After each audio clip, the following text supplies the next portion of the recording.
Can you hear me eating? Well, well, well. Well, well, well, friends.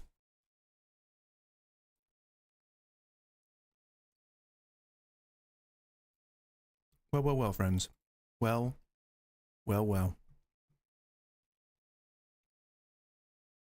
So, hello, first of all. Hi, hello. Crazy. Crazy that we're here. We are here today. And it is Saturday. Let's call this Surprise Saturday. Today's Surprise Saturday. Congratulations, guys. I'm surprised that we're all here today. Of all days. The, not the holiest of days, but pretty darn close. If you don't know me, my name's Goose. Obviously, that's not my real name. And, I'm here Saturday. This Saturday. Today, Saturday. First, to go and close the sliding glass door. Secondly, to turn up my air conditioner. I'll be right back.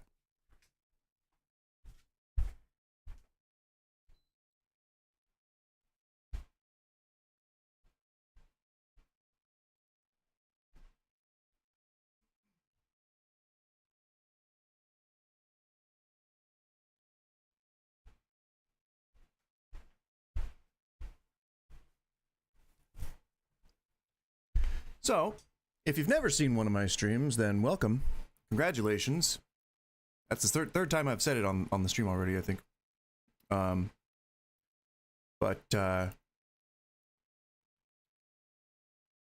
where we are right now. We're inside of one of my streams. It's Saturday. I don't normally do this on Saturday. I usually take the weekend off from my government-allotted speed pills, which is what Adderall is.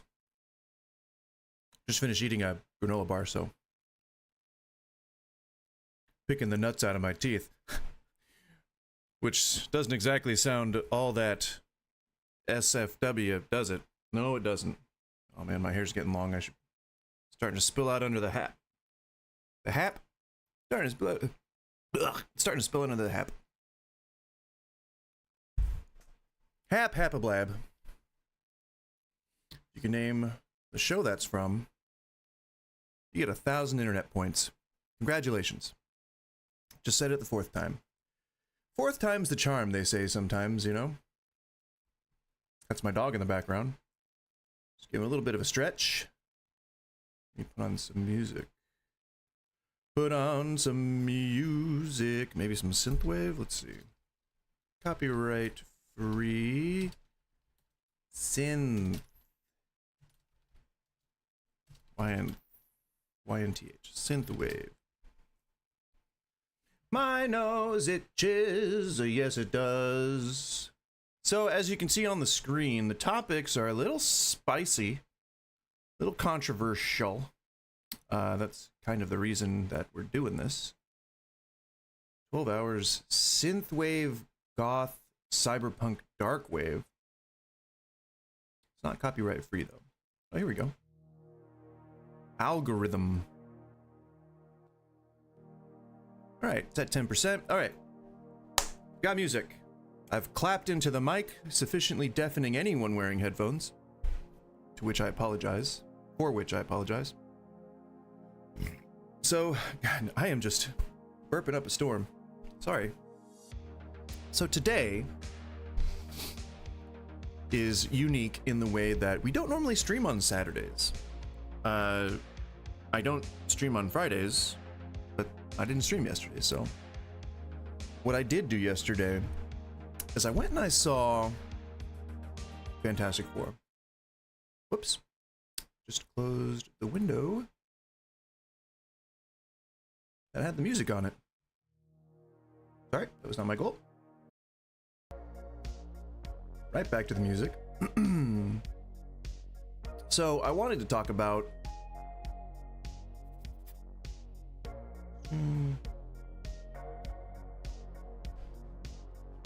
I'm gonna add this to my title. Let's talk Fantastic Four. Also, ask a leftist topic on stream. All right. Just want to make sure that I'm being, you know, transparent in the titles and information. We're gonna talk Fantastic Four. I'm gonna try to not talk spoilers, even though there wasn't really spoilers to be talked about. I think that along the way there was probably some speculation as to, you know, what kind of theories were gonna come true. But we'll talk about it. Give me 1 second. Let me just adjust my titles so that way people can know that I'm going to be talking Fantastic Four, and you can click away or you can not worry about it. Oh, then let's, I guess,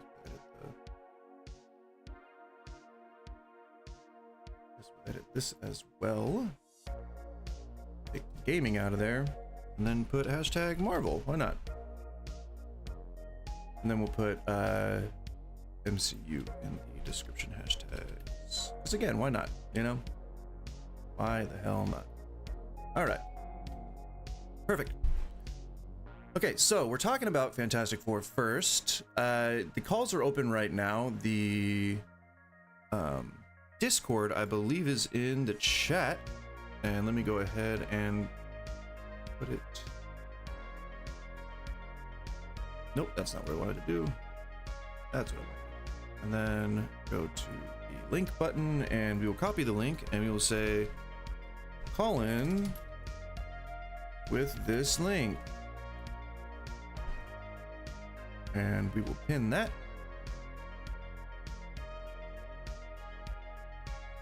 Delay is extra low today. I have a feeling it's because Saturday, and probably nobody watches streams on Saturday, right? I don't know. I don't need to do anything for this. All right, we're good. We did it. Oh yeah, I do it. I put it into the chat. Call in with this link. There we go. And in. All right, messages are pinned. We got the call-in links ready to go. Windows are organized. Now I can kind of just... Don't unpin it. Crazy. All right. Now we can start talking about Fantastic Four. So again, if you're not here to talk about Fantastic Four, and if you're worried about any kind of the movie getting spoiled for you, then okay. But again, there's not really much to spoil. It was a very straightforward movie, very straightforward concept, straightforward scenario, and I think perhaps that's one of my biggest gripes about it. Let's begin. So, Fantastic Four is sort of the, I guess you could say, the passion project of Kevin Feige. When he first came into the MCU, he specifically declared that he wanted to do the Fantastic Four right. And if you're not familiar with Feige's history, he started as a PA on X2, I believe, the second X-Men movie. That's where he kind of got his big Marvel experience. And eventually, he was asked to join the team over at Marvel Studios to shore up their game a little bit. The universes were all a little disparate. We had, like, the Spider-Man animated series was somehow canon with the live-action Spider-Man movies, along with Fantastic Four, along with all the X-Men movies, and etc., etc. The canon was all mixed up. The universes were all mixed up, and there's a hair on my microphone. It was contentious, I guess you could say. The continuity of the universe was somewhat contentious, and I think that a lot of people were given sort of free rein to do whatever they wanted. And if I'm honest, I think that the deal probably should have been given to that guy Krim Zarek, which is the creator of the Netflix Daredevil series.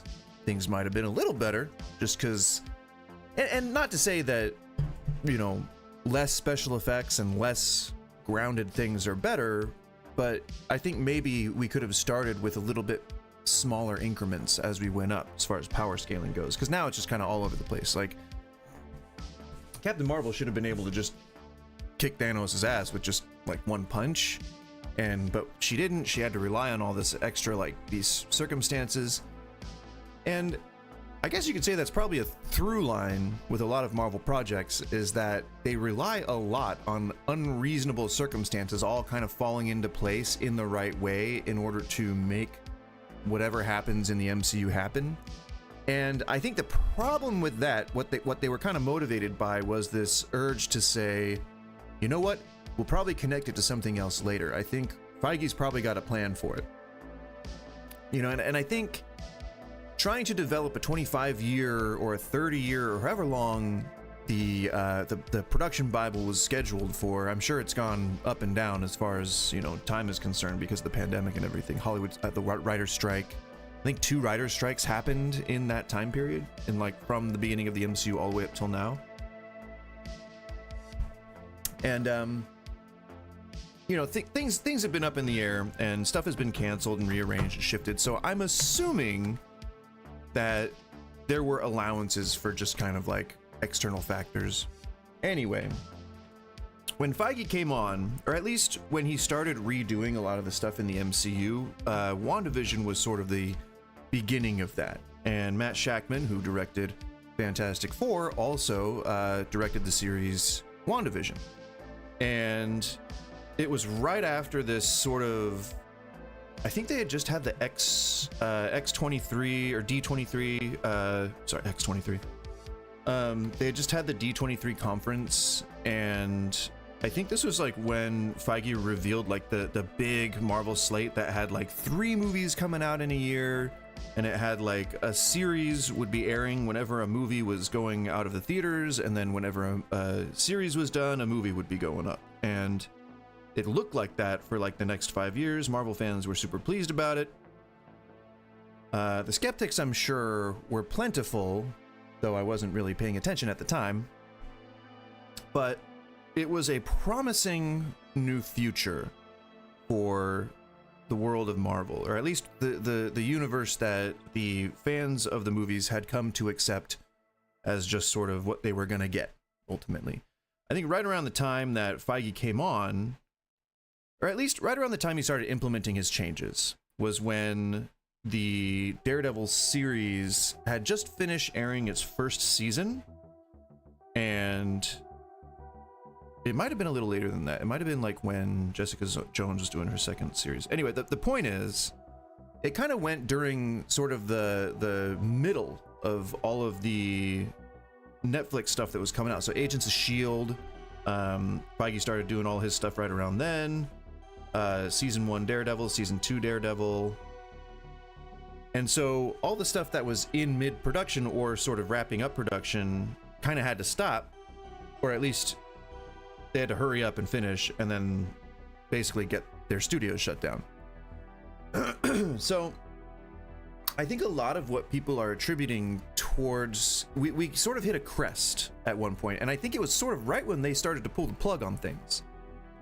And the success of Iron Man and Iron Man 2 and Captain America and subsequently the Winter Soldier, which I think was really what brought MCU into the, okay, I think we can really do something with this franchise territory. It kind of like the ships passed in the night. So, and what I mean by that is that the Feige train was going down the tracks, and he was retooling and reorganizing and making things, you know, a little bit more polished and better. But that was sort of right as the second season slump for a lot of movies and shows. I'm just using that as a general term, but like, not that these were all TV shows. But you know how on Netflix, the second season of TV shows are almost always the worst ones, because they're riding high from the first season. They're like, all right, we've got, you know, this ammo in our belt, we've got this funding in our pocket, let's do something crazy, let's break the mold. And the second season's usually pretty bad for a lot of TV shows. But then third season is where they find their stride. And that's where a lot of TV shows either get canceled or picked up and end up becoming classic TV shows, or something that ended up on the cutting room floor. Fair enough, right? Bad things have to die so good things can be paved the way for. So totally fine, understandable. But I think what should have happened, and perhaps Feige thought about doing this, perhaps he didn't, but I think what should have happened was he should have given it some time to cook. He should have let the the universe sort of die out naturally, I guess you could say. I don't know if that's really a thing. If a TV franchise or a movie can die organically, I think so. Like, things get stuck in development hell. Anyway, the point I'm trying to get at is, I think that if we had sort of taken what we recognize now as nostalgia factories from back in the day, like pulling Blade into the Deadpool movie, who does that serve other than people who are familiar with the original Blade movies? That's sort of my point. We're trying to hinge our success on cheap tricks. And some of those tricks are relying on people's senses of nostalgia or relying on the age of the demographics to carry either a movie or a production forward. And I don't jive with that. I think that you should be understanding that every audience is a new audience. And while you should definitely try to adhere to the better parts of the comic books that made these franchises famous, you also kind of have to understand that, you know, these also are like movies, and that they should tell not just the greater story, but also smaller stories. And the problem with the Fantastic Four is that they kind of tried to do this quick shake 'em up, quick turnaround at an inappropriate time, I believe. Feige just released a statement saying that, or I think it was an interview, where he said he was going to sort of soft reboot the universe again. And I feel like this should have been the plan way early on. This should have been what he did to reset things into his own thing. Like almost sort of what Gunn is doing with the DCU, where he's just kind of like, we're starting over. I fired everybody, we're starting over. And it sucks and it hurts, and I would love to see Henry Cavill back again as Superman, but I don't think it's ever going to happen. And I think that's probably for the best. Honestly, if Gunn wants to leave his mark on the comic book hero landscape, then he's gonna have to start with his own vision. And I get it, I don't like it, but I get it. And I think what happened with Feige was that he tried too hard to make it work. Just the way that it was. Like, let's carry on from here, let's make it work, let's finish out all these things, and let's see if we can connect the threads later on. Whereas, I don't know if that's how I would have approached it. Feige, if you're watching this, with the weird topics, with these topics there, I'm sorry that you have to see this in this particular stream, but that is my opinion. I apologize. I think what we should have done is we should have just had a sort of disjointed universe where everything can kind of just exist because it's either Elseworlds or it's you know, just not in keeping with whatever the theme of the current universe that we're in is. Like, they should have just kept the chaos going. And if they can't connect it for whatever reason, then just start it over. Go to a universe where the canon is that you can now connect everything. So let's say, for instance, you couldn't make it work with all like the 2008 stuff, the 2005 stuff. You know, you're like, okay, we've got Iron Man 3, we've got like all these, you know, got Winter Soldier, we've got Ant-Man, we've got all these things that are coming out, and they're part of this sort of universe where we haven't figured out a way to canonically, which again, I mean, I gotta say that's pretty lazy, but they didn't seem to have taken care of this when they had the chance. So in retrospect, perhaps it seems like laziness, but I think they might have had a sort of a, they had a direction they were heading, and then they had to pivot pretty spectacularly due to the pandemic. And of course, I have my reservations against just saying, oh, it was the pandemic's fault, because really it's just corporate greed's fault. Like, they didn't have enough of a nest egg saved up that they could make it through the pandemic. And if you're a capitalist, I'm sorry to say this, but every company should have some kind of working capital so they can like carry themselves through hard times. And that means that executives should not be getting those bonuses and should not be taking second and third houses or yachts or wives, I guess. They should be focused on redistributing that money into the company that they've spent so much time running as an active investment and rolling investment. So I don't know, I kind of feel like this is sort of the bed that the corporate guys have laid in, or have made, and now are forcing the consumers to lay in. Kind of dovetails with all of our anti-consumerism stuff in there, in that it's in there. I mean, it's part of those debates. So Fantastic Four kind of does the same stuff that you would expect from the trailers. Like, it doesn't really deviate that much from what it presents in the trailers. And I think, like, one of the tropes that we always kind of have to pay attention to when we're reviewing movies is how much of the trailer appears in the movie. Like, is this one of those movies where they show the entire thing in the trailer?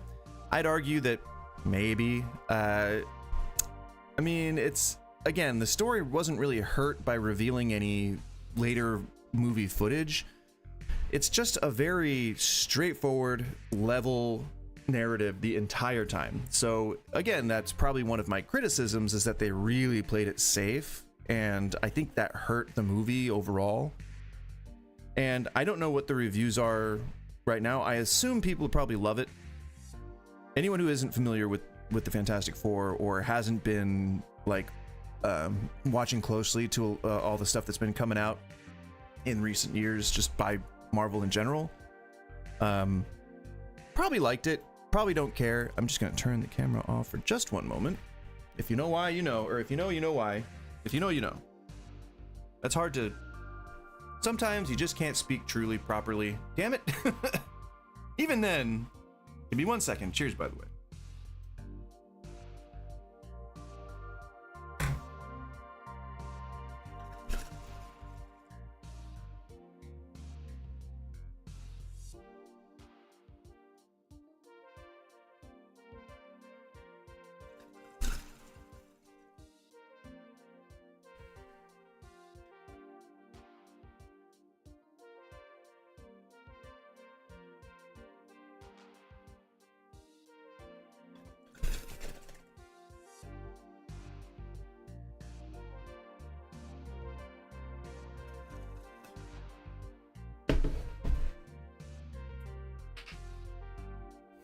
All right.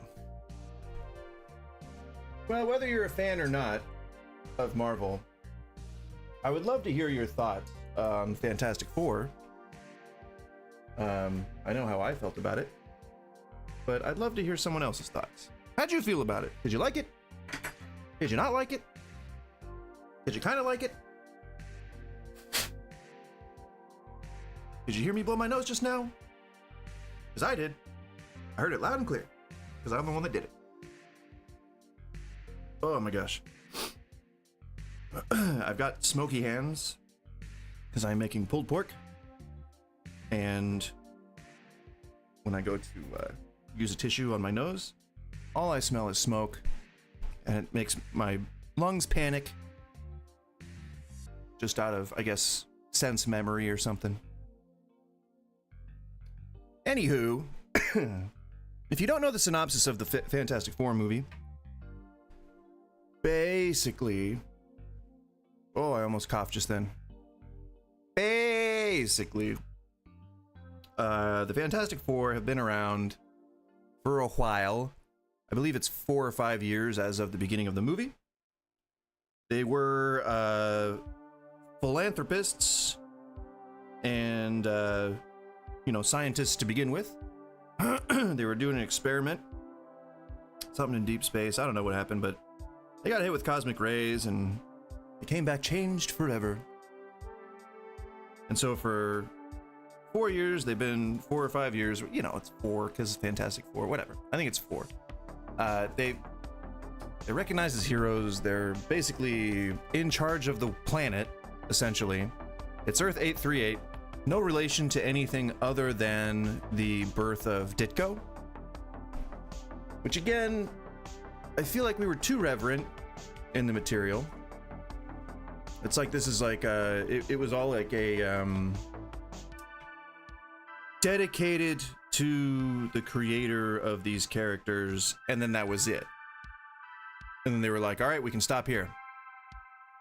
Which again, it's a safe movie. And if you just want a fun romp that your kids are going to enjoy and want to buy action figures for, then there you go. Perfect. Perfect kid watching movie.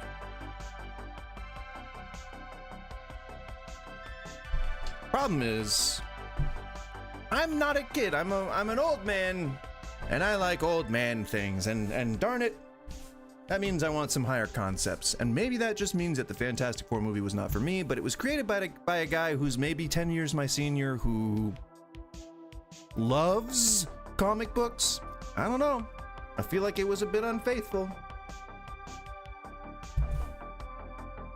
There's a cheeky nod to Latveria when they are in the UN talking stuff about the Future Foundation. All the countries in the world joined to become a cohesive bunch, and Latveria wasn't there to participate, obviously. Post credits are lackluster. I mean, it's just kind of whatever. It's there's a nod to Doctor Doom in one of them. Pretty overt nod. I mean, you'll see what I mean. I don't want to give it away, but it's just there's a nod. There's one that references, and then the other one is just what was it?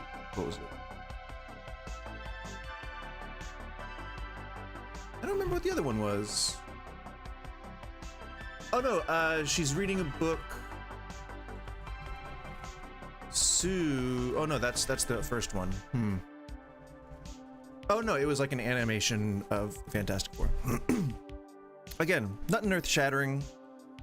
All the stuff that was rumored to be true is pretty well true. I mean, it's about Franklin.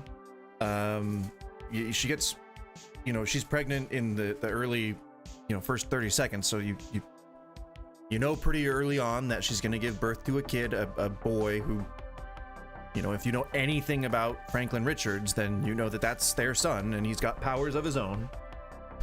So pretty on rails there as expected.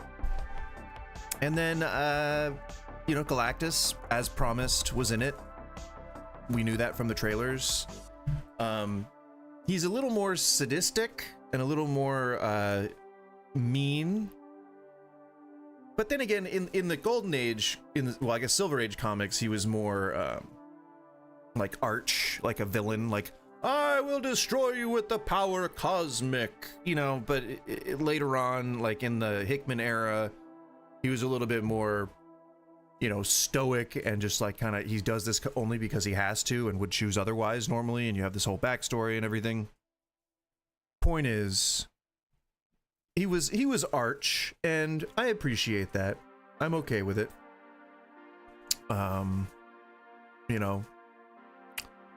The Silver Surfer, Shalabal, cool.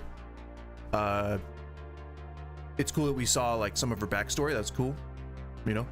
Hopefully we get maybe they'll show up in some other project. I doubt it. Again, I think Foggy says he's gonna do like a soft reset again after Secret Wars, so yeah, I don't know. It was just very like, here's a Marvel movie, and it's been like that for the last few movies, even with some stinkers in there. Like, so it's kind of like, if you're going like middle ground and you're saying things are like decent, and then you kind of hit it, we hit a speed bump and we let go of a stinker, and it's just kind of like making the car wobble, you gotta go up. And that's like where the road has magical powers to repair the damage to whatever wheel it is that is making our car wobble in this hypothetical scenario I just made up, and I'm kind of riffing on from the top of my head as we go along. But I think I'm digging myself into a hole here that I don't think I'm gonna be able to get out of. But let's find out together. So yeah, you have to like have some points in the plus column so that when you hit a negative, it's not as bad. You can take that hit and you can be like, okay, we don't worry necessarily about it because these other three were really good. That's kind of, so that's how retail works. Like when you're thinking about how to place items on a shelf, just imagine that you have a shelf in front of you and you have a bunch of different items. You've got like 30 different items, multiples of each item. Like it's are all separate products, and you got to figure out where to put them on a shelf. You have to think about what the customer is going to see. You got to think about statistics, like any statistical analysis you have access to, you want to take a look at. So you see that children often go for item D down on like the third shelf up, because that's where kids' eye level is. Adults tend to go for item E at like around 5 or 6 feet, because just that's where adult eye level is. So you put item D down in the third row up, because that's one that you're trying to sell like for kids, and kids typically look and they'll say to their parents, hey, I want that, etc., etc., etc. And what that's called in terms of cost and profit, what that's called is an effective margin blend. All those factors form a margin blend, and what margin is the difference between what it costs and what you sell it for, meaning your profit.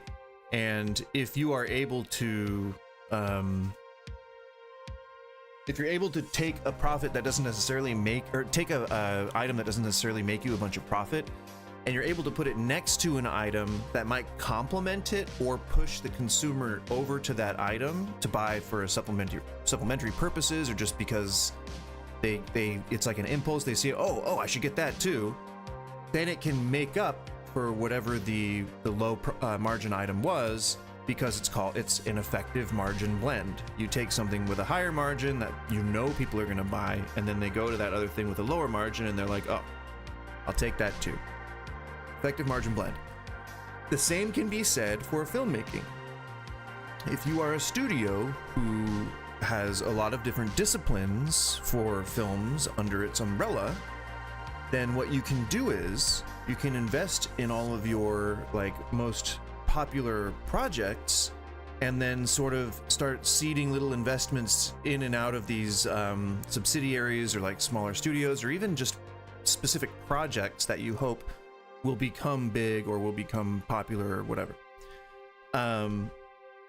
You should be taking into account that movies will fail, and you should be and I think to some certain extent, people in like big studios like Disney and Marvel probably do, but I think they care way more about hoarding money and pleasing their shareholders, and not even just pleasing them by giving like larger dividend payments, but pleasing them by putting things into a specific order that's backed by statistics or like AI, machine learning or something that minimize the risk and show profit and growth year over year, so that the shareholders are happy, and so that they can kind of mitigate whatever losses they may get from unsuccessful launches, whatever.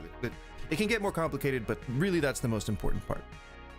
If a place like Marvel, it's unfortunate because typically the people that make the most money in these circles are really just tech bros or fin bros. They're not comic book fans, and they're not consumers per se, other than for larger ticket items that have way more like heady airs about them in society, or like as part of a culture. Like imagine that you are a rich person, you're gonna go to freaking cocktail parties with shrimp in wine glasses and stuff, and you're gonna like talk about things like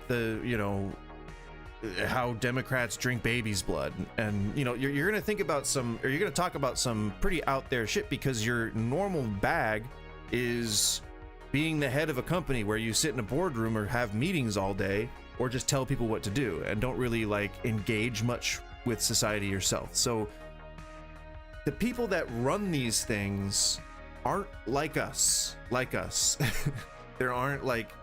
They aren't socially adjusted, emotionally intelligent people. And so if they say they're going to pull their funding because movies are too woke, then goodbye MCU, then pundits won't have something to talk about.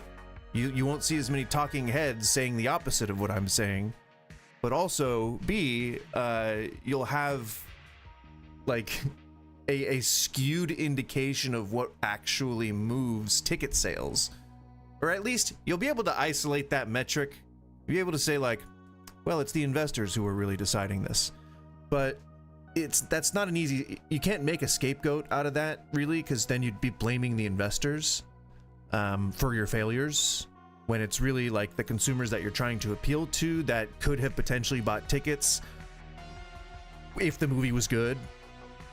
You know, it's a vicious cycle, it seems like. But back to the actual subject. The reason I say all this is because if they are so scared that they're gonna have another unsuccessful movie, then they're gonna play things really, really, really safe. And I think my gripe with Fantastic Four that ultimately makes me give it a thumbs down is perversely the same reason why I liked Superman. And it's because it felt like I was reading a comic book, but this time round, it felt like I was reading a comic book that had no fighting.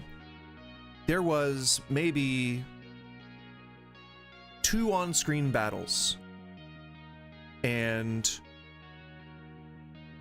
one of them had impossible odds that was really just them chasing somebody and then somebody chasing them, and then the other one was the climactic battle, and it didn't have to be good.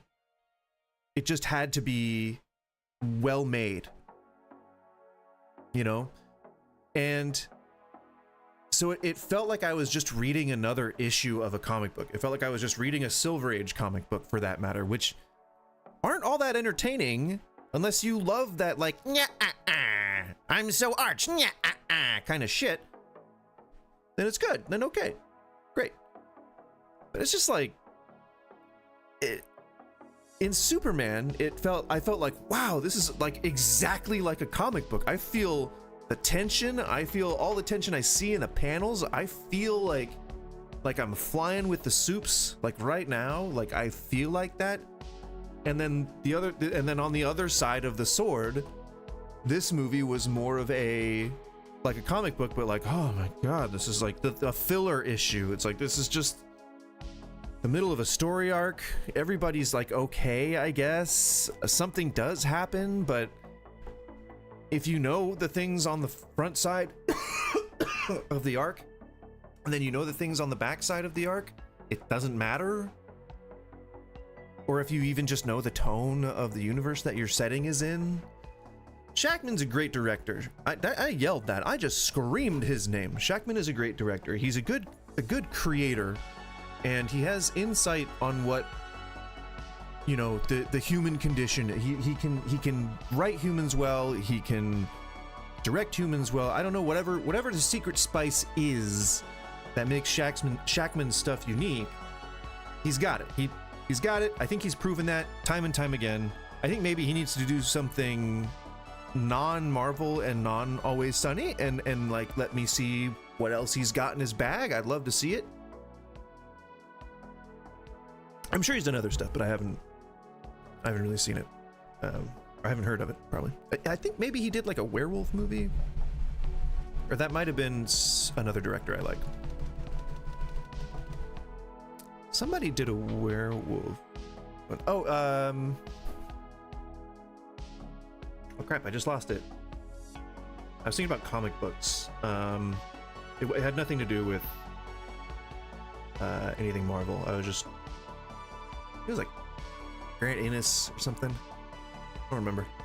No, that's Farrell. It does not matter. I don't know what the rant I was on. I don't know where that rant was going. I think I finished the thought. So, I mean, I guess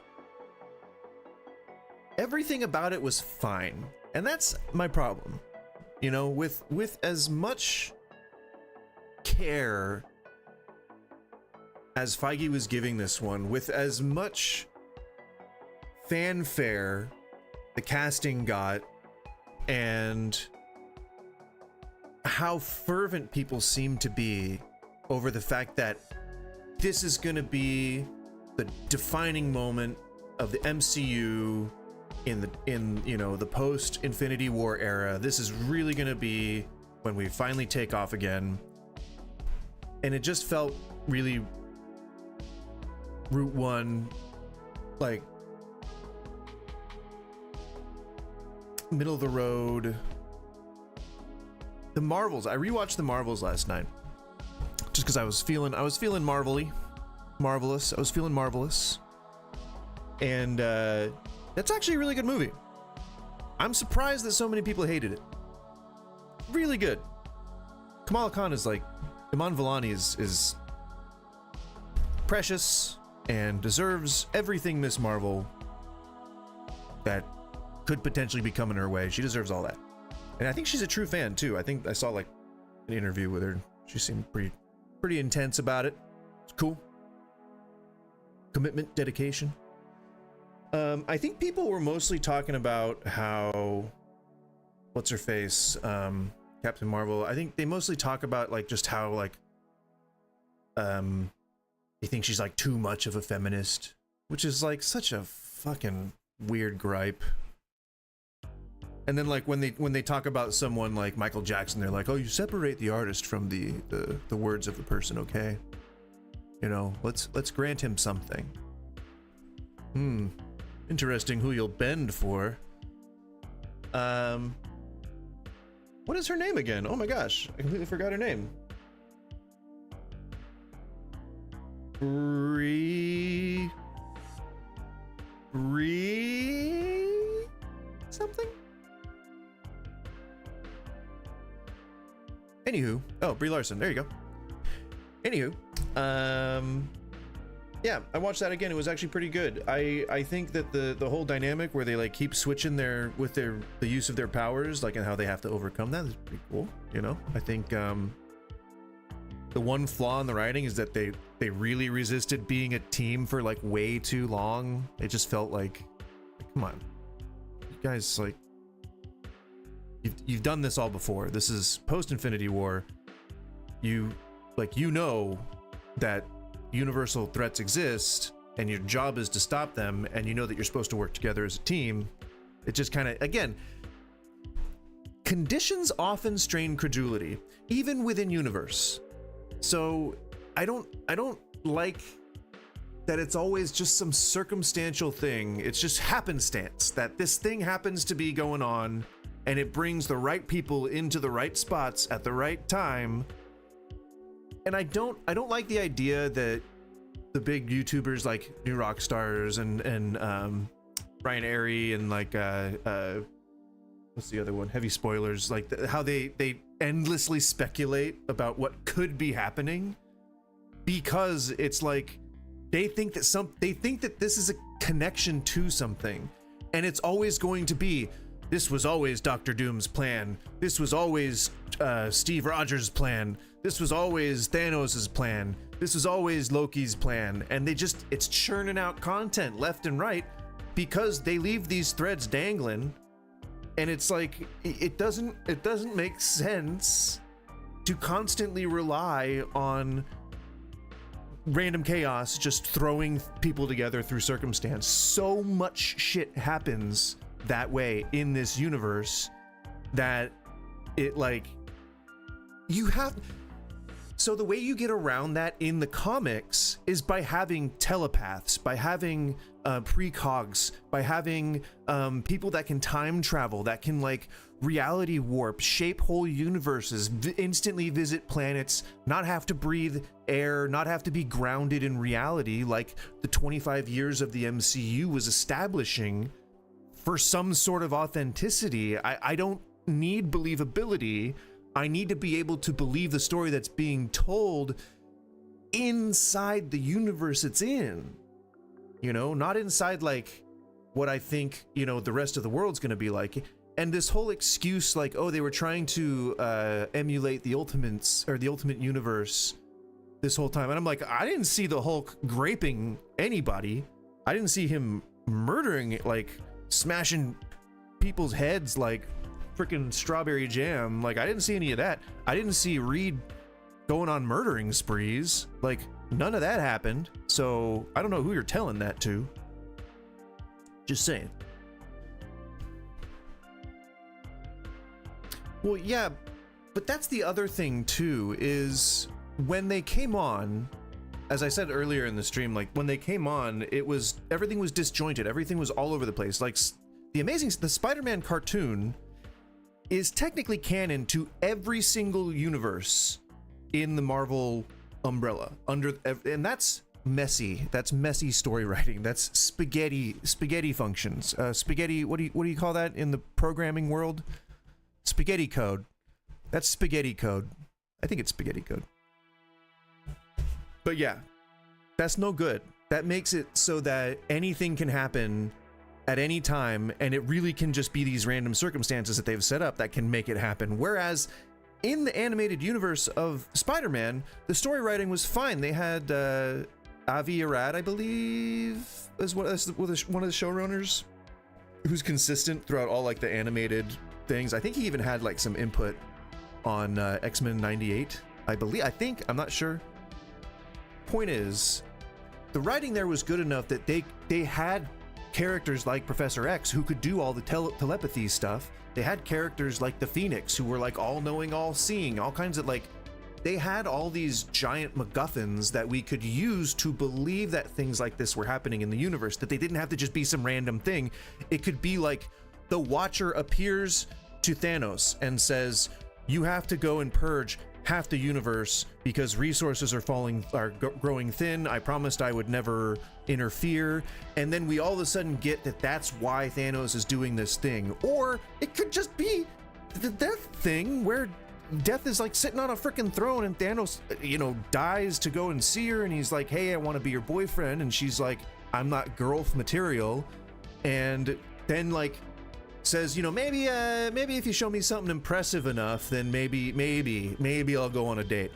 And so then he does it. And then they're like, okay, this happened, and now we got to save the universe because Thanos is on his way. And then you can still have characters like Star Fox and Quasar and Nova, and you can have them all like doing the space thing, coming to Earth going like, holy shit, guys, there's a giant ship and it's Thanos and he's coming to collect, he collected all the gems, he's coming to collect the last one, it happens to be on Earth, and then he's gonna like snap away the thing, and then they still lose, and then they still have to do Infinity War, and it would still be cool. You don't have to do like, all right, we got to figure out how this is going to work in a grounded reality, okay? Let's get that production Bible out and let's browse through it for any resources we can cross-reference. Let's look for any loopholes. A reverse, what did he call it? Mobius strip. That's it. The science nerds will freaking love that. They'll cream themselves to next Tuesday. Oh, man, we just figured out the MCU, guys. We're going to go back 4 years, and we're gonna, what was it, 4 years? No, not 4 years. We're gonna go back 10 years, whatever it is, and then 60 years, and Tony's gonna have a real moment with his dad, and we'll pay him $58 million for this pair of movies, and then we'll pay him another 85 to come back as a villain for some reason, and then we'll have to justify that, but we'll let people speculate on it. Spaghetti code.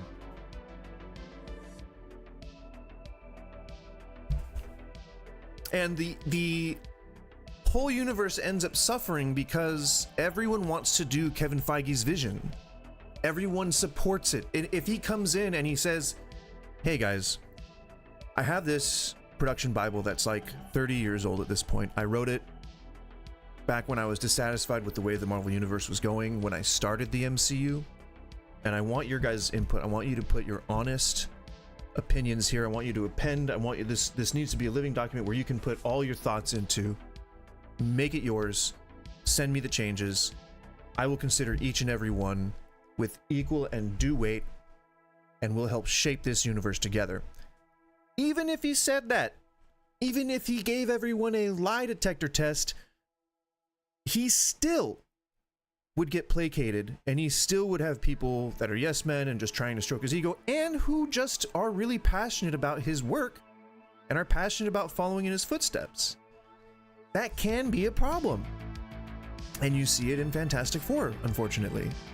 At any point along the way, and it's not the same, it's the same with like, it's Feige, it's any director, it's any like executive producer, anyone that has absolute and ultimate authority in a typical sense on these projects. Like you have makeup, you have CGI, you have like all these different departments who all just go, we want to do it like Feige wants. And where normally you'd have PAs like Feige who would come up and push back on something that the executive producer wants or something that the director wants, you don't have that anymore. You don't have you have a homogenization of standards across an entire studio. And what can happen is it can make things start to look boring and sanitized and all the same and formulaic. And while it's usually just the nerds like me who notice these things, who complain about it, it can start to bleed into common audiences or general audiences because it continues to distance itself from what makes comic books so good, and that's the out-of-the-world disco comic book chaos magic bullshit that brings people together and forms all these teams and overcomes all these social adversities while fighting crazy cosmic god monsters and having battles and civil wars and stuff. You know, friends becoming enemies, enemies becoming friends, gods coming up from hell and summoning demons and making deals and talking down aspirants and Eternals teaming up and then going against X-Men and then X-Men resurrecting and founding their own living island. Like, come on, like that's all cool shit, you know? And it could be part of our cool shit. It doesn't have to be part of just comics cool shit. It can be our the whole standing, and that would be cool shit, you know? I feel like Deadpool and Wolverine kind of had a little bit of that sort of panache to it, but they relied a little too much on nostalgia. Like it was too much of like a, hey, look what we did here. Let's do a fuck word joke with it. Let's do a sex joke with that. Let's do a you know, gory whatever, you know, just for shits and giggles. Let's do it. They played with the MCU like everything in it was a toy or like an action figure, and I don't know, I wanted maybe some loftier ideas. The Deadpool core being a villain was like a little like boring as well. I don't know, whatever. The point is they did some of that like traipsing the multiverse thing okay, even though they ended up in the void at the end of time, which is sort of a cop-out. But they kind of did that. They explored it a little bit, tried to do lofty concepts, but even then it was still kind of like I feel like a misstep. So I don't know. Yeah, I don't know. I liked it. I thought it was good, but I thought it was just good. And I don't want just good, you know. I think they could have done better.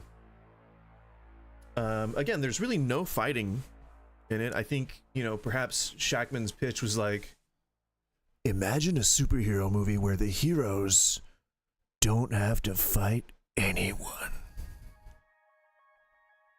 Bet you're thinking now. Shackman out.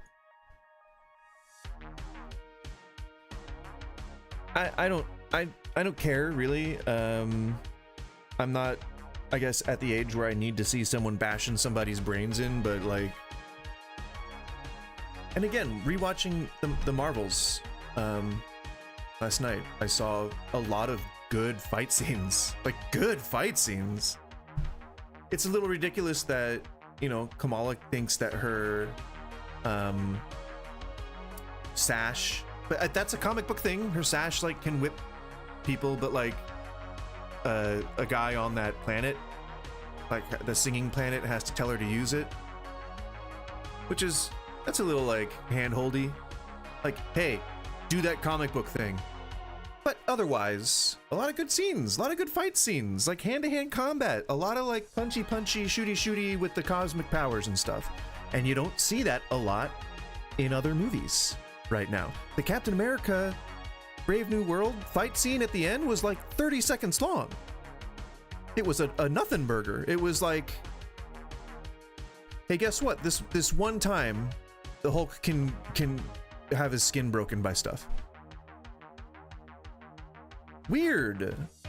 And they misstepped on the whole leader thing. Oh my god, they should have had. So in the comic series that covered the Brave New World storyline, there was like an underground neighborhood, like it was like in some of the video games, like I think one of the Black Ops games had like a full city underground, and they were like modular and they could move around and shit.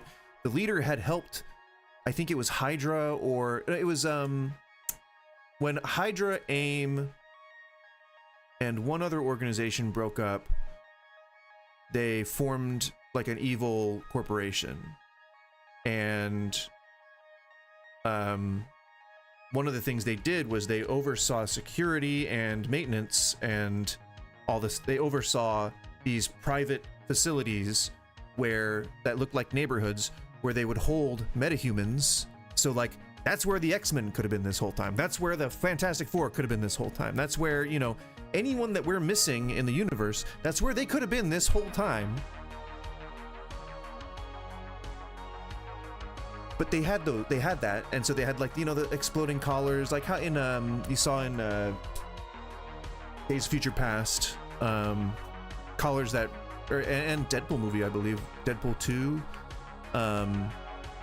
they were able to nullify your powers, so you can't escape. And so they've just been there. There's these new generations. Maybe that's how mutants came into the world. Like the new generation, like all of a sudden, oh, there's like this X gene because they've been their parents have been experimented on, and they become like, I don't know, the Morlocks or the Inhumans or some shit. They could have done something. They could have done anything other than, oh, Samuel Stearns has just been trapped in one of Thunderbolt Ross's facilities for 30 years. What the hell is that? I mean, that's pretty straightforward. Let me tell you. That's right there. That's a real baseline. How long did they consider that? It went through how many reshoots, and it went through 3 different titles? 3 directors, I think? What the hell, man? It's supposed to be another, like, it was supposed to be the next Winter Soldier. Like, what the heck? Good sir. Camera went out of focus. Oh, yeah. Oh, there you go. Crispy. But yeah. I don't know. No fight scenes. I mean, some ubiquitous fight scenes, like when they really gotta. It's like, I didn't need to punch him up, but maybe like a hand-to-hand battle, maybe showing some of their past battles like a little bit more elaborately. I know that's probably not a word, but they just didn't really go into any depth. They just went like, they did this, schwap. They did this, schwap. And then they did this, schwap. The biggest, like, seemed like the biggest star of the entire movie was the Fantastic Car. And, yeah, it was weird. And they, like, they made Sue give birth. Like, Galactus looked at Sue and was like, and made her give birth, which was interesting. I didn't know that necessarily needed to be an angle. Like, the stress of the situation could have probably just been so bad that she went into like early labor, and I don't know. Weird. It was a little strange. And then there's like a traumatic moment towards the end, towards the last bits, without giving any spoilers. It's also just kind of like I know that there's no stakes here, there's no tension. It's just moments that we see on a screen that go from minute to minute, second to second, and then it's gone. Like so much ephemera and such. Let's see, other than that, I think, you know, again, the post credits were just like whatever. You see, there is something regarding Doctor Doom, but it's nothing like that makes you go like, whoa! Just kind of like, whatever. Yeah, I don't know. I feel pretty blasé, which I guess makes sense. But I, you know, hopefully, what's the next one? I don't even know what the next one is. I know that Supergirl's the next project coming out from DCU. I'm gonna be fucking pumped. Supergirl. I saw Supergirl before. I know I saw the original 79, 80 Donner version.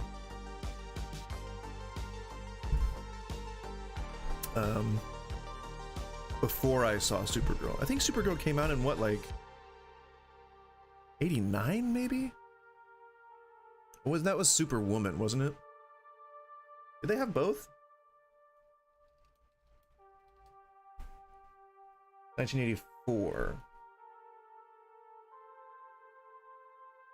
Yeah, I remember that one. 1984. And then is there a trailer for Supergirl? I don't believe that.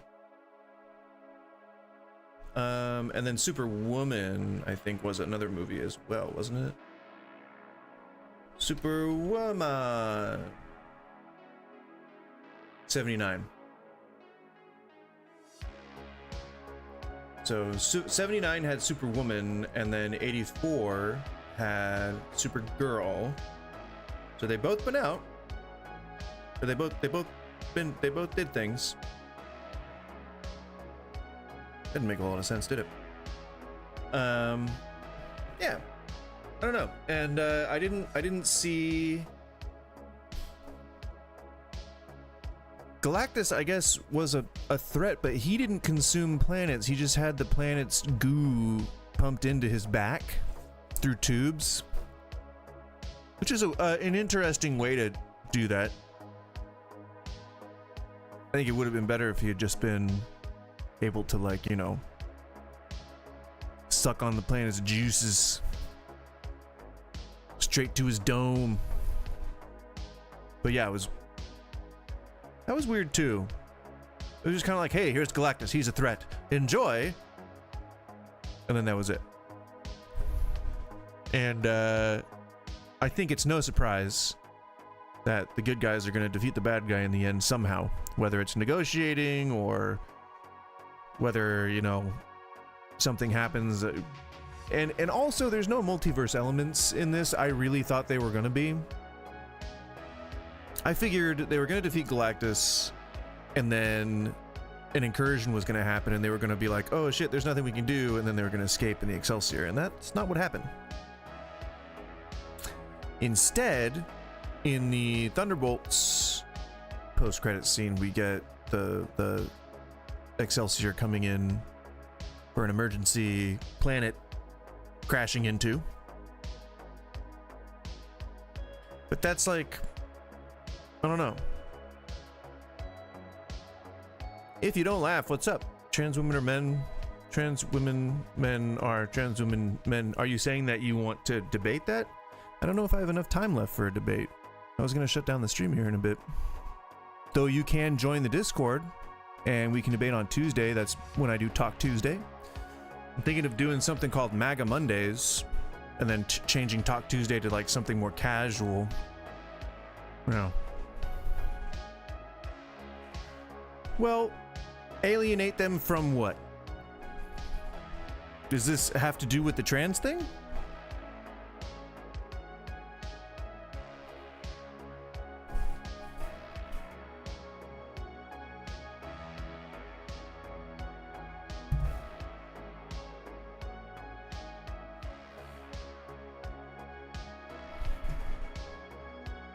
Because, just saying. I don't know if they're entirely related. I think there are MAGA people who acknowledge that trans people exist. So, if you're on about that social contagion bullshit, then let me tell you, science disagrees with you. The Earth is an oblate spheroid. What does that mean? Are you against that, or are you for that?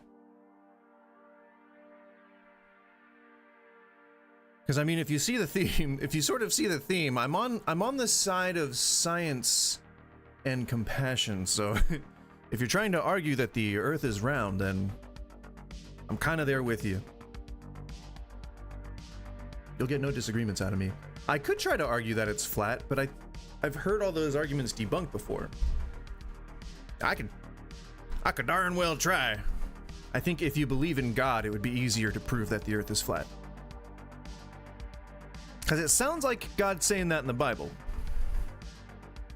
When I read that verse, it kind of sounded like it.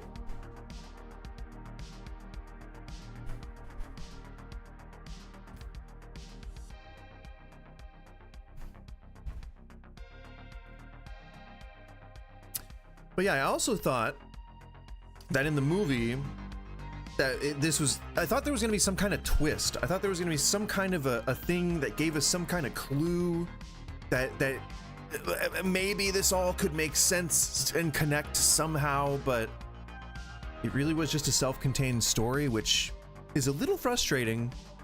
Pisses me off a little bit. But I again, I guess I just keep hoping. I keep hoping that they're gonna give me something that I can chew on, you know, just a little crumb, just give me a crumb. I just want a little particle, just a little, you know, just something I can just chew on and just be like, all right, I'm satisfied for now. Thank you very much. I keep thinking that these new releases are gonna do it. Again, I still had a little bit of a gripe with Superman, which I feel like is a little bit justified because, again, of the reasoning that I gave for everyone just really wanting to please the creator. It's very James Gunnized. And if you're not tired of it yet, then that's fine. But I think I just happen to be a little tired of it. Very James Gunn, everything's so James Gunn. Hey, look, I'm James Gunn. This is exactly what you would expect from me, you know? That's not bad. Again, it's hard to get like, it's hard to get excited and surprised. It's hard to be surprised, I guess, if that makes any sense. Yeah, I don't know. I think one of the twists that I guess I was hoping was going to happen, and it kind of like almost sets it up, almost kind of hints at it, but then it sort of lets that thread drop, and I was hoping that they would be, instead of introducing Reed Richards as the hero by the end of this movie, that they would instead be introducing Reed Richards as the maker. But he would have had to do something really evil to get started on that path, and it didn't happen. And I was hoping it would. It didn't happen. That's fine. It's really hard to sell the main guy is evil in the end storyline to a Disney crowd. I get that. Fully in support of covering your bases on that. I get it. But, you know, that it seemed, as the movie was going on, it kind of seemed like that's where they were headed. And it would have been really cool if they had followed through. That's just my fanboy, you know, wish list, I guess. Maybe someday we'll get the really dark, just like, oh my god, gut punch at the end of a Marvel movie. That would be so cool. Like what was it? It wasn't Infinity War, was it? Yeah, Endgame was the second one. Yeah, Infinity War. Like the end of that one. You know? I think I had been already spoiled on what was going to happen. It was, the only spoiler that I had seen was Thanos wins. And I was like, oh, well, that's a spoiler. 2 words. Cut so deep. So deep. 3 words was Snape kills Dumbledore. That was what was going around before that came out. Whew. Everyone was... I wasn't into Harry Potter, but everyone that was like, oh man. I tried to read the books, but they're written in like, they're written in like the accent that you're supposed to speak while you're reading them, and so I hate it. I also hate it when people write in like write in southern accents, where instead of I, it's A, H, you know, I always depended on the kindness of strangers, and it says that on the page. Ooh, so annoying. What a weird pet peeve. Such a niche dislike. Probably something to that. Point being, I don't like it. And I didn't like that about Harry Potter. But we were talking about Marvel. It's just like, it's the same reason I didn't like this one for the same reason I didn't like all the other recent ones, but this one just had a better coat of paint on it. And it's that they could have gone comic book and they didn't. They could have gone balls to the wall and they didn't.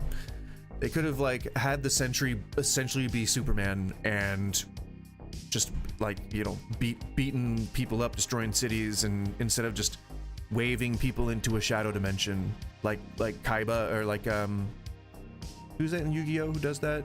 The guy with the white hair. He's got that eye. What's his name again? What's my name again?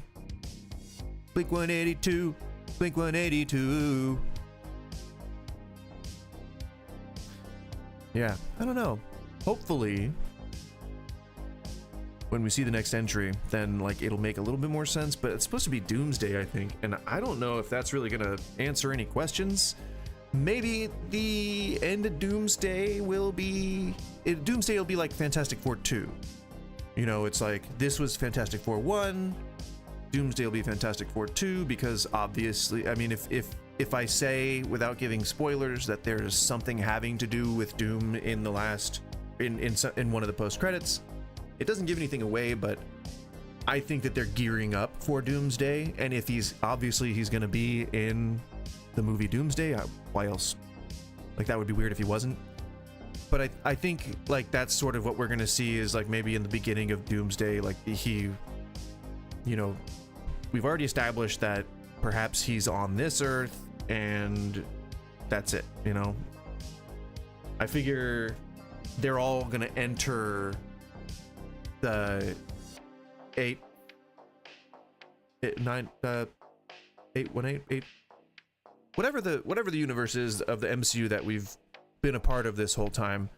I think like they're gonna have sort of like an epic battle or something, and the Excelsior or an incursion is gonna happen. He triggers an incursion, and then he tries to escape, and the Fantastic Four like try to stop him. Something's gonna happen, and I think they're all gonna come over. I'm guessing they're all gonna come over on the Excelsior, and that's what we see in the post credits of the Thunderbolts, and we'll see that probably pretty early on in the movie.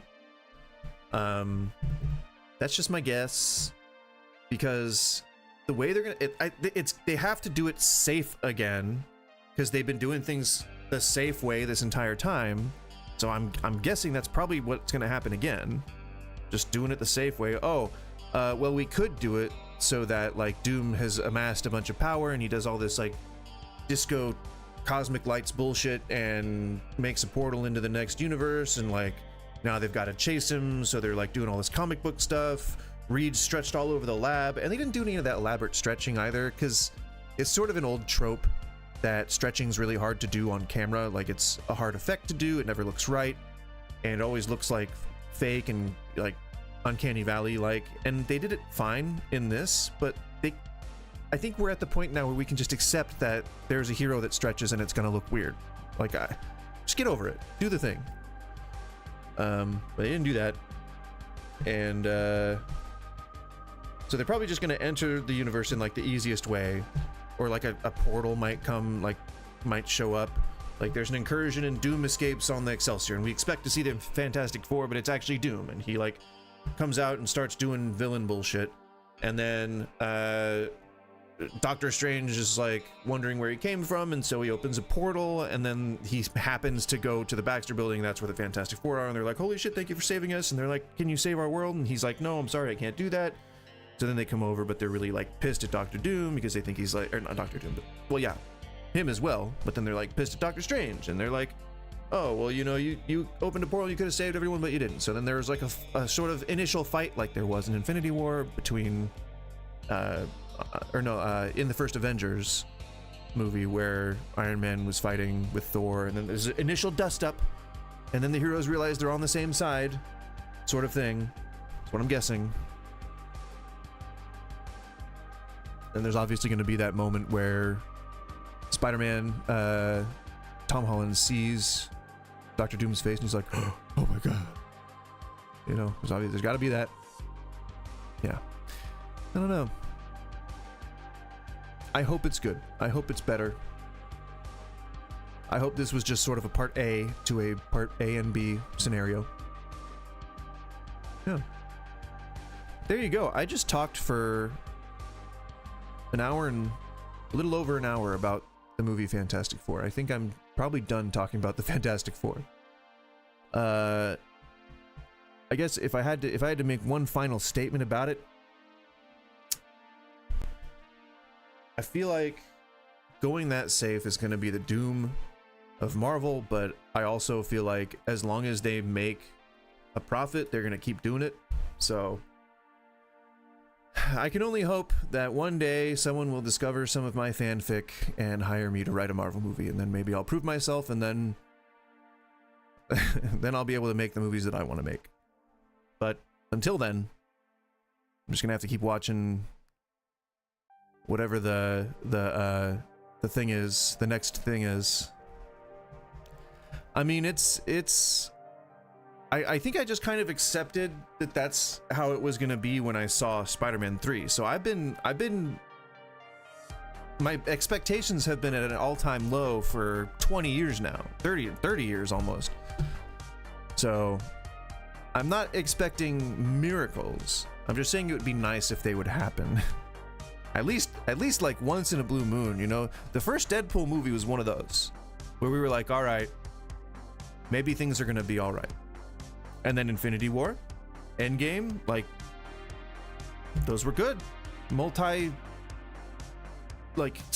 Different scenarios, spanning stories, grand adventures, quests, gods and monsters, all that kind of stuff. And then just everything was WandaVision, really good. Agatha, kind of a shitty story, but very well-made production. Yeah. Introducing death like that was a bit of a disappointment. I wish that she had been Gaia. That was what my theory was, that she was Gaia, because it made sense being a green witch and all. No, don't. I am not saying anything about Suri. Tried to activate on me. Skynet.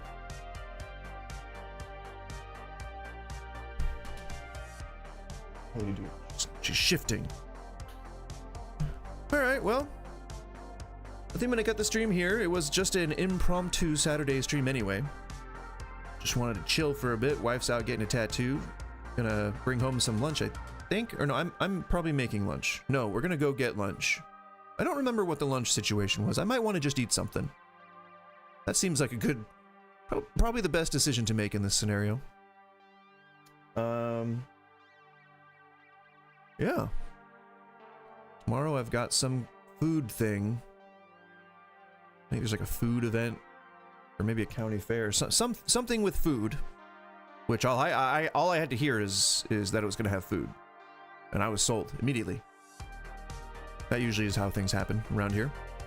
If my wife tempts me with food or beer, I'm there. Yeah.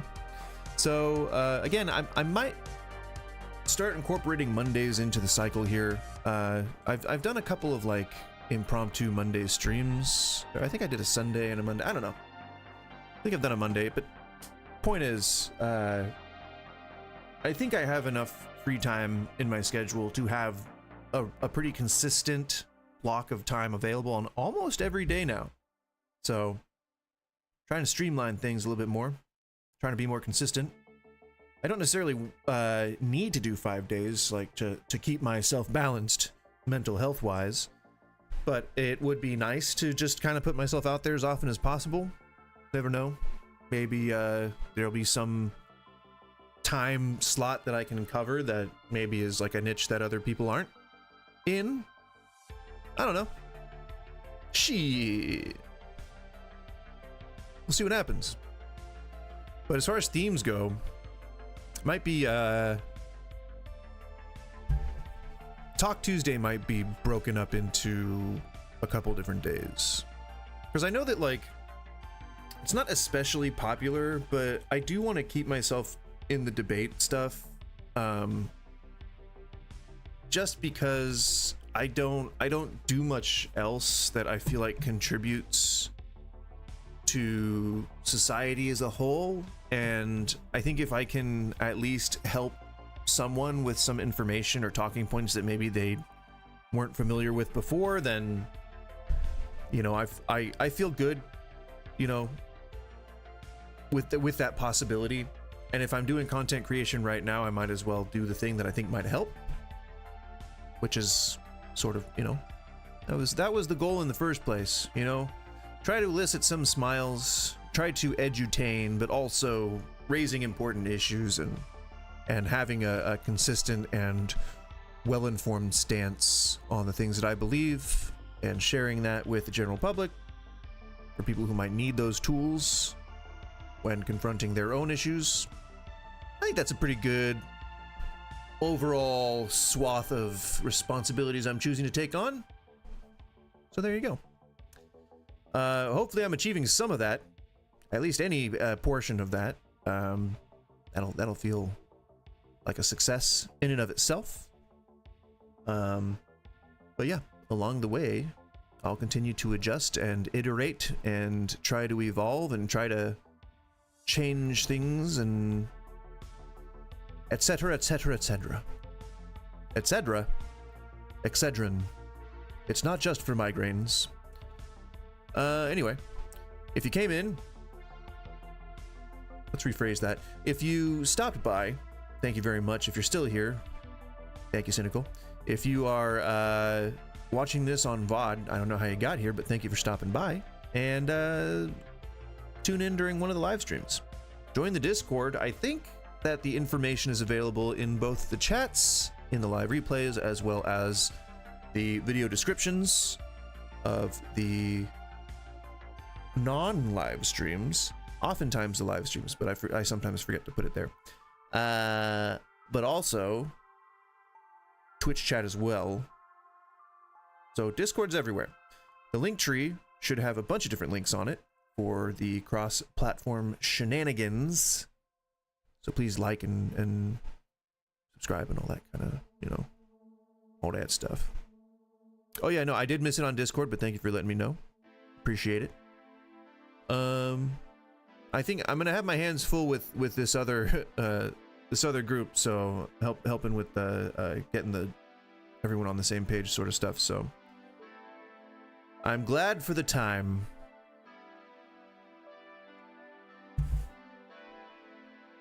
But luckily enough that schedule's able to be shuffled and mixed and whatnot. Yeah. Well, happy Saturday.